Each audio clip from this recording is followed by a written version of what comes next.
സന്ധ്യയായി. അമ്മ നിലവിളക്ക് കത്തിച്ചു. കണ്ണാ, നാമം ചൊല്ലണ്ടേ? കണ്ണൻ ആലോചിച്ചു. അഖില ലോകങ്ങളും എൻ്റെ നാമം ചൊല്ലുമ്പോൾ ഞാൻ ആരുടെ നാമം ചൊല്ലും?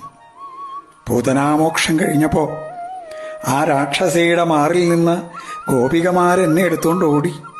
എനിക്ക് പേടിയാവാതിരിക്കാൻ എൻ്റെ നാമമാണ് അവർ ചൊല്ലിയത്, മാധവ, ഗോവിന്ദ എന്നൊക്കെ. എനിക്ക് പേടി കിട്ടാണ്ടിരിക്കാൻ എൻ്റെ നാമം ചൊല്ലുന്നവർ. ഞാൻ ഒരു കാര്യം ചെയ്യാം, ബലരാമേട്ടൻ്റെ നാമം ചൊല്ലാം. എനിക്ക് ഏറ്റവും ഇഷ്ടമായിട്ടുള്ള നാമാണത്.